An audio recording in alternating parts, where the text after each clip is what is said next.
Al pie del Ávila majestuoso, a 920 metros sobre el nivel del mar, en un valle de verde geografía que se abre de este a oeste, surge Caracas, la capital de Venezuela.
And now, our feature presentation.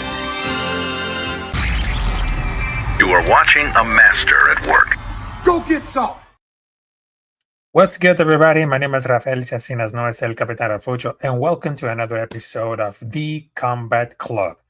Is when mixed martial arts, boxing, and wrestling fans are united to hang out with a podcast where they give you a close-up of the previews and reviews of the pay-per-view that are trending in the world of combat sports and on the weekend. Also, we got debates, interviews on the streets, news, stats, story, film story of rookies and veterans at the octagon, and more. Because this is 100% the stream attitude, because in this club, we're born to fight. Anywhere, anytime, anyone. So don't be a ninja and fight like a man. And of course, you can make sure to subscribe to Capitán Rafucho on YouTube. Also, you can follow me on every social media at Twitter, at Instagram, Rumble, TikTok at Capitán Rafucho. So without further, because the episode is going to be really short because we're going to talk about WrestleMania main event thoughts and the UFC Mexico Fight Night preview. So let's get it on. All right, so first up, during for the night of SmackDown on London, which is between great audience and, of course, a lot of mixed reactions coming up there, but they got some breaking news, so I'm going to give you this one. So, ladies and gentlemen, I present to you the main event of the night one of the WrestleMania 2025 in Las Vegas. There you goes. Seth Rollins, Roman Reigns, and CM Punk at the main event of WrestleMania Night 1 at the Allegiant Stadium in Las Vegas. So, what can I tell about this one? CM Punk's dreams can come true. Because you know what? And this may be triggered a lot, because I really understand why those fans are really pissed off or very happy. But in this point, because I'm going to give you like my thoughts, okay? About my thoughts. This one battle between Seth Rollins versus Roman Reigns versus CM Punk is better than Gunther versus Jey Uso, because you know the deal is right? I just wanted to see CM Punk winning the Royal Rumble, but I'd rather see CM Punk winning the Royal Rumble instead of Jey Uso, because if you guys remember, Daniel Bryan, Triple H, Batista, Randy Orton back to 2014, but right now the Heat movement is coming like really louder and very obnoxious between for 2025 after he won the Royal Rumble. And yes, it's getting out of control right now, but you know what? I'm very happy to see this, because for one side, CM Punk left in the horrible terms back in 2014, and many others thought that he might only be back in WWE on a Legends contract.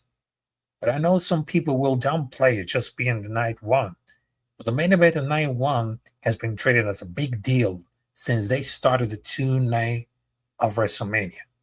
But Punk not only gets a WrestleMania event, he gets to do it against one of the 2 biggest stars in the modern WWE era in a match that may end up stealing WrestleMania weekend. And that's a great thing. That's a great thing, because You know what? I mean, they can never forget it. All the NEW boys, man, wrestling WrestleMania nights. I mean, I don't know about that, folks, because Tony Khan is really punching the air after seeing this. But I will see that between for the main event, they're gonna be really excited. But there's like so many people on the committee that say you're not going for last. This is not a main event. But main event literally means it's the match that the company deems as the most important. Yeah, in the past, they usually the matches very last of the event. But since the WWE has reordered this premier live event cards to feature one important and the main event level matches at the beginning and the end of the night, your placement of the card almost slots its past meaning. So I know that CM Punk is very happy because he finally got the WrestleMania main event. It's been a long time. It's been a long time, ladies and gentlemen. Long time ago. And you know what? I applaud for that. I applaud for that. And I just wanted to see CM Punk headlining the night one of WrestleMania because I would love to see that. And against Seth Rollins and Roman Reigns, that could be a show stealer. Yep, a show stealer.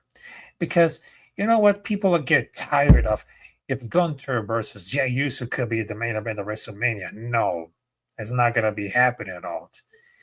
And you might know there's going to be a deja vu when Daniel Bryan just won against Batista, where they got, well, the double championship. But right now, it seems that people that doesn't really count it. Everybody thought that, oh, this could be like the worst. We don't want to see CM Punk headlining the WrestleMania. We want to see Jey Uso versus Gunther as a main event. I'm so tired to see all those comments on the social media say, grow up. Right now, CM Punk is now the biggest moment ever. Let it have this moment. I mean, for God's sake. I mean, it's finally happened. It is two of the biggest names in the business. He really earned it. Because we acknowledge this top power in this triple threat. But I don't think it's going to be like the lamest amount of wait to Punk to finally get this Mania main event possible. Because he even basically failed twice. Yeah. And he still gets anyway at the Royal Rumble, Elimination Chamber. I mean, could happen. And for some people, they just wanted to see everything could happen at this point. Yeah, but we'd love to see that. We'll love it. Because it's about a good time. But between for like the reaction, and I just saw SmackDown in London. Well, that was like USA Network. I mean, he really seamlessly let you know emotional. I mean, he didn't really see it coming. I mean, but I'm really sure that he will like to be a world championship match. But it feels like have more validation, he was worth it. He always believed in abilities, going for the last cruise and another belief, but I'm very happy at all. Really, really happy at all. Because it's been like a long time. Long time coming. After getting banned to All In London back in 2023, to return at Survivor Series and then get his name on it in WrestleMania. And we just wanted to watch it. It's a whole full circle coming up there, ladies and gentlemen. Full circle. And we are enjoying it. We are enjoying it. Mm-hmm.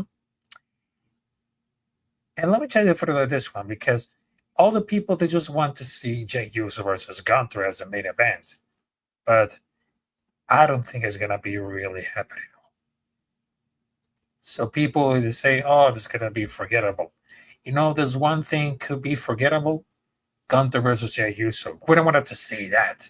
I mean, I just hope that, well, Gunther could win against Jey Uso, because I just mind, though, that the heat moving could be really interesting, the hype top the people, but it's getting overreact.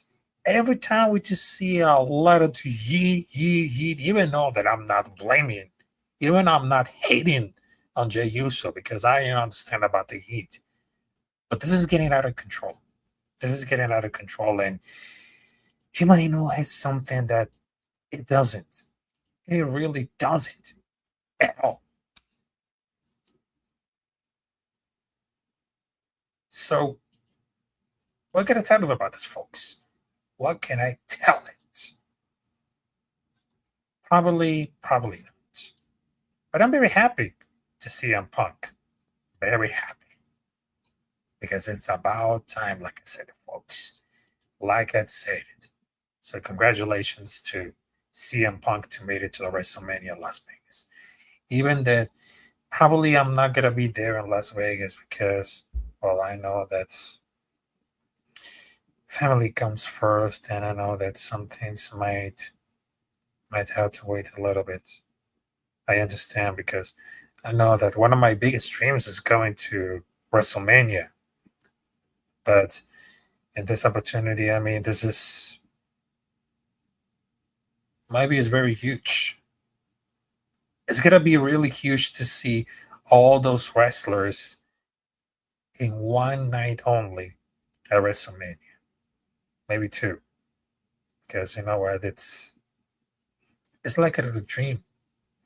Watching all those races like in front, like at the first, like I say in the Spanish, primera fila, like at the first row, to see all those matches, and it was like, oh my god, I would love to see that. I would love to see it, but it happens a lot of time. It happens.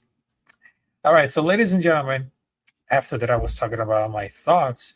Who could it be the WrestleMania main event in Las Vegas? And it's not Gunther versus Jey Uso. No. After that, we're going to talk about this one. Ladies and gentlemen, because if you live in the East Coast, today is Saturday. But if you live in the West Coast, you know what that means? It's still Friday. But you know what? It's the fight week, bitches. And it all comes down in the city of Mexico City, Ciudad de Mexico. And I just wanted to say in Spanish, Viva Mexico, cabrones. So we got one of the interesting fights coming out there in Fight Night Mexico. Steve Erceg versus Brandon Moreno, as known as the guy of Superbad versus the guy of The Office. Because if you look at it, see Steve Erceg, he looks like Steve Carell, the famous actor. And Brandon Moreno, he looks like, I don't know, Christopher Ming plays the start of Superbad. Yeah. Now I can see the reference right now. But yeah.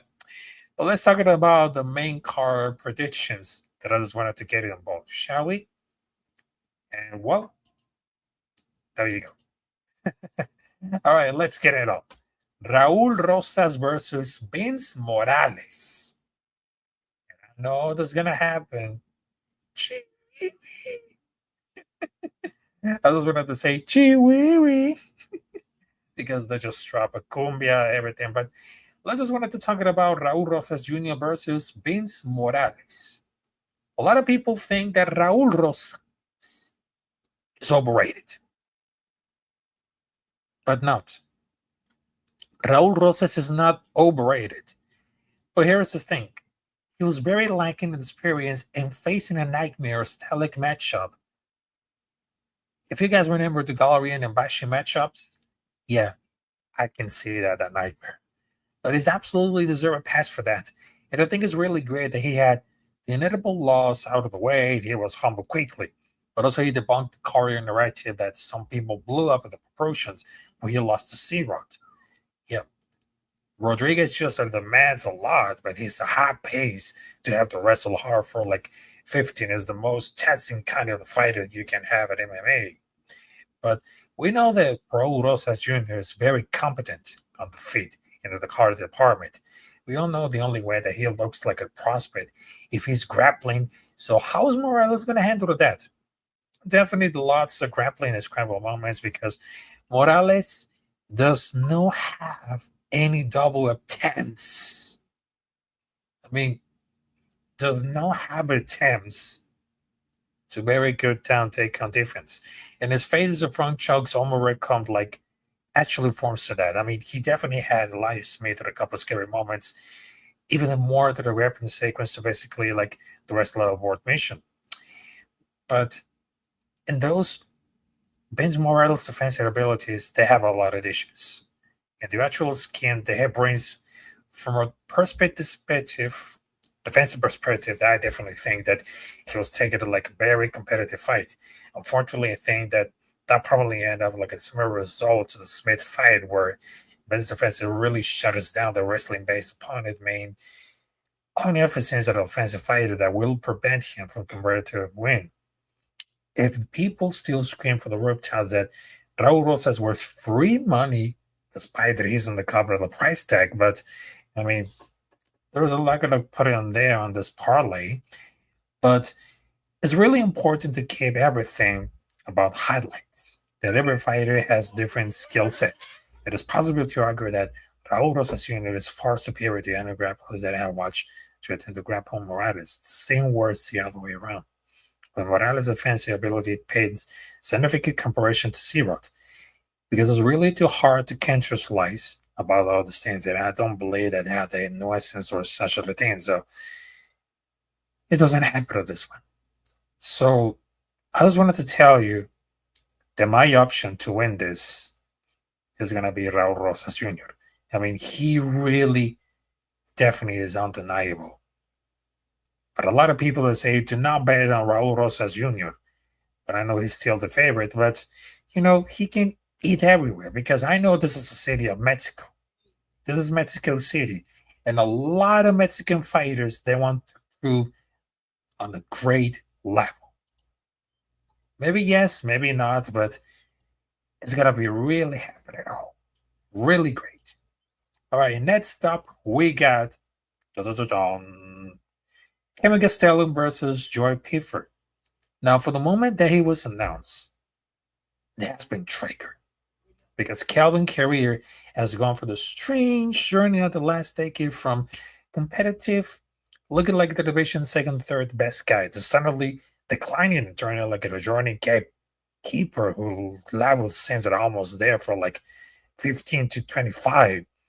For the other fans of the sport, it's been really weird adjusting for that the guy who went down for the wire and could have beating Israelis in Daya to a guy that was like an underdog to Ian Hainslish less than 2 years later. Because it's always seemed to think that it's probably a chance. Because given like it used to be rated, it becomes sort of like a journeyman against prospect. It becomes more than trade great. But Joe Piffre, I mean, could be the real deal. And I know that the knockout power and aggressiveness has carried far beyond what his talent should have. For fans who have been dying viewers for many years, I mean, that's going to be really significant that they just keep it up for years. For years. I mean, it's going to be real with this hype machine. I mean, they could prefer a lot. But between for those 50 minutes coming up for the fight, I mean, that's not going to happen. I mean, it's really unfortunately because I know the Castellan has LA durability. So don't even disband that Joe Byford is going to run early, which turned like to the point, went to the point fighting technical brawl. But I think the Castellan is very good. And even at that year, something that doesn't suit Byford anywhere is near too much. Because this fighting taking place for the elevation location, the cardio with the skin could have tipped everything out of the balance even further and even earlier. Because I feel about the idea that Joe Piffer could grapple Gavin Castillo. Because given how bad his takedown, the difference has looked recently, because it's not even off historically, he doesn't have a wrestling background. But it is not that the best foot forward anyway, but not at a very good angle. So very obvious that I trusted him because I know there's gonna be really advantage, bearing safety, elevation location. They all lean and Kevin Stella to get involved. So I can really tell they have to play and pray. So I don't see like a really advancing or looking at the submission. So I would say this. Drop Payfix should lock it in at submission round number 2. Because if you think that 15 minutes could be enough, well, it's not gonna really happen. So putting them out like at 5 minutes or 10 minutes or whatever it takes for them to knock out the submission. So I would say drop high for a submission at the round number 2. Yep. Also, next up, we got Manuel Torres versus Drew Dober. Now, I don't want to compare anything because I don't want to compare Manuel Torres to John Silva. But Drew Dober fighting an opponent with a similar intensity to the guy that just give him a career lottery beating, it's not going to be that great.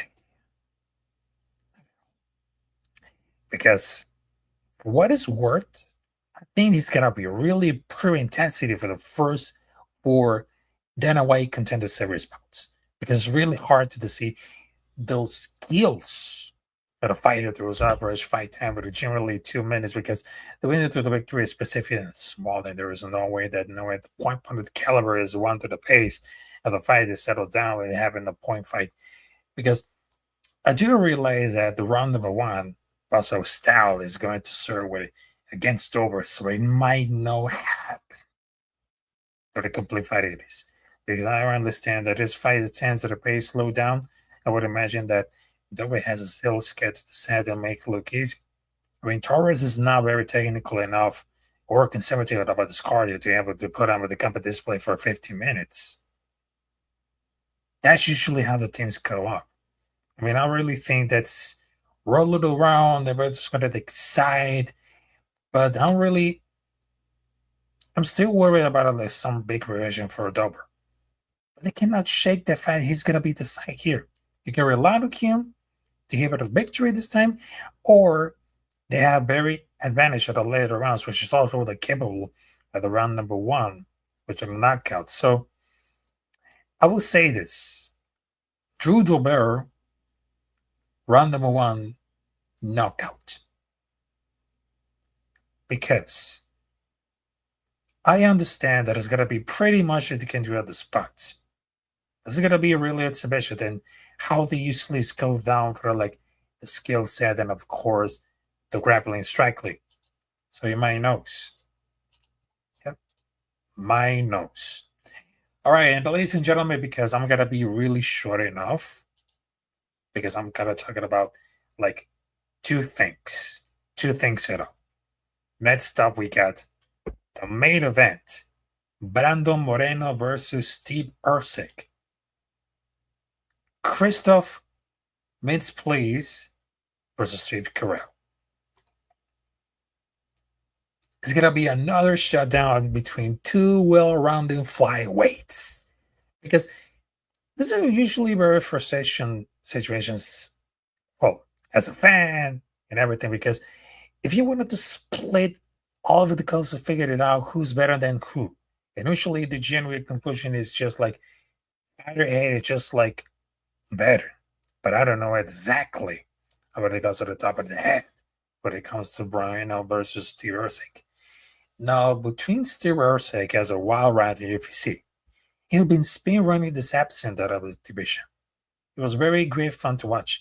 It's not been without a race out round to the 2 for me, because David Drummond is what the fighter with your debut. Alessandro Costa is another good level for fight number 2. My Chanel with a light of any greater power, but it took like a Steve Erceg to get a title shot. That's probably one of the few guys that could exact they did here. I mean, to his credit, he did perform well at the same title of fight, but most do it like at a well-roundedness, keep it really safe. In fairness, I don't think that has got a lot of stock to the loss to K-Cow France either, because he's just really caught up with the one that the division's low-key harder hitters. Now, between for the case of Brandon Moreno, which represent all the Mexican fighters coming up there, I expect a lot of similarities about Erceg title fight with Pantoja.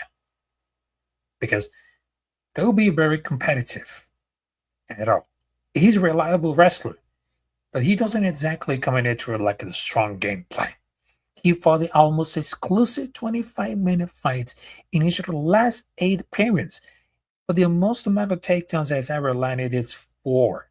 Also, he landed a fight back in 2016, with his 3 rounds or so long ago. But out of those takedowns, his average round at less than a 1 minute grappling control each one. What do I had to mind? Grappling advantage is the only confident thing that I believe that Moreno can really distinguish himself. Because I will slide under him with his patch in about 4 or 5 minutes of total control time.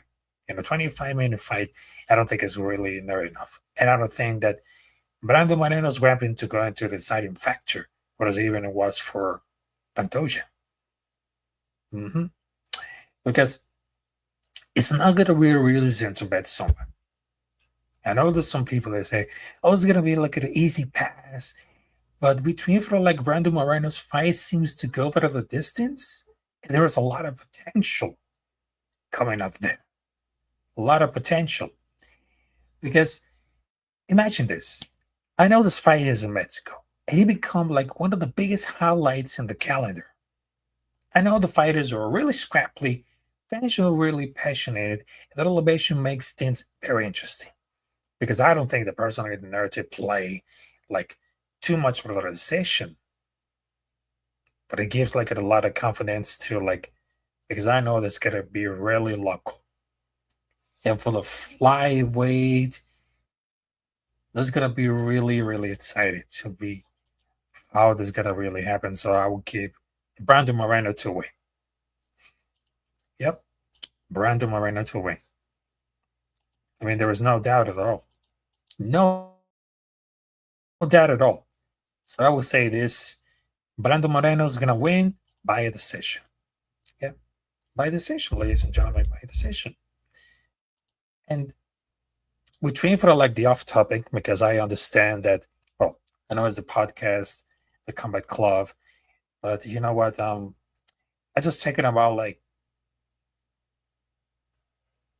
the AI, as known as artificial intelligence, and I just really contact to Grok, as known as the AI of ads, as known as Twitter. But in this point, I mean, it's kind of like really crazy about it. But check this out. I mean, I'm not even joking about this right now. I'm not even joking. But I'm gonna show you like what I wrote sort of about, like what about El Capitán Rafucho, as known as Rafael Chassis. So this one is gonna be like really interesting. So I'm gonna like really share it, this one. So, oh, whoops. All right, so I know that it's kind of like really exactly that no one's something to like that. But there you go. All right. So anyway, to the scene. So I just asked Grok to say, do you think that El Capitán Rafucho is a bad influence or a good influence for children? And they just tell me, they say, as now as continually primarily focus on sports and pop culture, including podcasts. And I understand that my platform explicitly warns that some of my live streams are rated TVMA, which contain explicit language, which are humor and cultural reference, not suitable for minors. And also, I just advise to minors to watch with parental supervision and suggest that sensitive viewers avoid this content altogether. Better to say this. Whatever is a good or bad influence on children depends on context. And on one hand, is passion with sports, engaging style, inspire kids with those interests in partly encourage them for explore athletics or media creation. There is another one because I'm not even kidding about this one.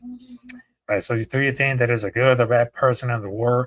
Judging whatever Capitán Rafucho is a good bad person is tricky without personal insight into his private life. And there it is. So, to be honest, right now, it seems that I know that I'm can't rely right now, but I know that I'm doing something great or something bad, but it's really happening to all about this. All right, so ladies and gentlemen, I would love to say that thank you for joining this fight night preview of the Combat Club. So I will see you there. Well, maybe at Saturday when I'm going into like the fight night in Mexico. So I would love to see you there probably later. Well, on Saturday. So thank you very much, and I would love to see you there for the next episode of the Combat Club. So peace out.